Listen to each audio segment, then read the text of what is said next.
টেবিলে থরে থরে রাখা রান্না করা মাংস আর তা রুটি দিয়ে খাচ্ছেন কয়েকজন ব্যক্তি। এটি সৌদি আরব থেকে আসা কোরবানির দুম্বার মাংস, যা দুস্থদের মধ্যে বিতরণের জন্য পাঠানো হয়। কিন্তু সেই মাংসে ভুরিভোজের আয়োজন করেন বিএনপির নেতাকর্মীরা। ঘটনাটি বুধবার রাতের নোয়াখালীর কোম্পানিগঞ্জের মুছাপুর ১ নম্বর ওয়ার্ডের। রাতের খাবারের এই আয়োজনের একটি ভিডিও ছড়িয়ে পড়ে সামাজিক যোগাযোগ মাধ্যমে। এরপর শুরু হয় তীব্র সমালোচনা। জানা যায়, দুস্থদের জন্য ২২টি দুম্বার মাংসের কার্টুন বরাদ্দ আসে। এক একটি কার্টুনে ১০ প্যাকেটে ৩০ কেজি মাংস ছিল। এর মধ্য থেকে একটি কার্টুন বা ৩০ কেজি মাংস উপজেলা বিএনপির সাবেক আহ্বায়ক নুরুল আলম শিকদার তার নিজ এলাকা মধ্য মুছাপুর ইসলামী সমাজ কল্যাণ পরিষদের নামে নিজে স্বাক্ষর করে নিয়ে যান।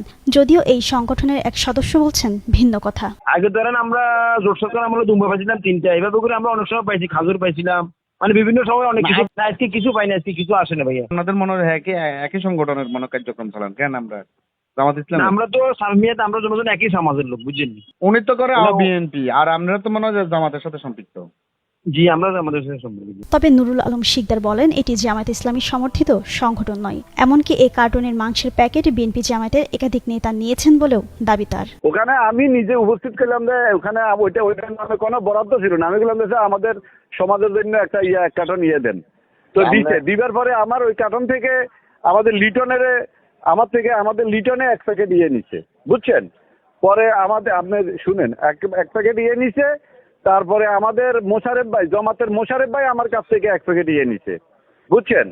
পরে আমি আসি এখানে, এটারে খুলি।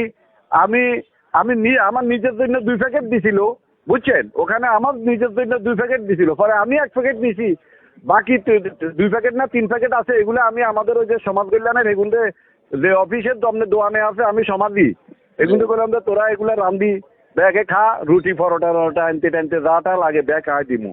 এদিকে উপজেলা নির্বাহী কর্মকর্তা বলছেন, এ বিষয়ে খোঁজ নিয়ে ব্যবস্থা নেওয়া হবে। আমাদের আইনশৃঙ্খলা কমিটির মিটিং উনি আসছিলেন, জি। তখন বললেন যে মুসাপুরে ওনার একটা আছে, প্রতিষ্ঠান আছে, যেটা এতিমখানা বা ওইটা উনি দায়িত্বে আছেন, জি। অ্যাডভাইজার বা উপদেশ এরকম কিছু বলে না, যে আমাদের এলাকার একটা আছে, আমি দায়িত্বে আছি, তো ওইখানে আমি একটা প্যাকেট দিব এরকম বলছে। তো ওই হিসেবে ওনাকে দেওয়া হয়েছে। উনি যেহেতু মানে একটা দলের দায়িত্বশীল জায়গায় আছেন জি।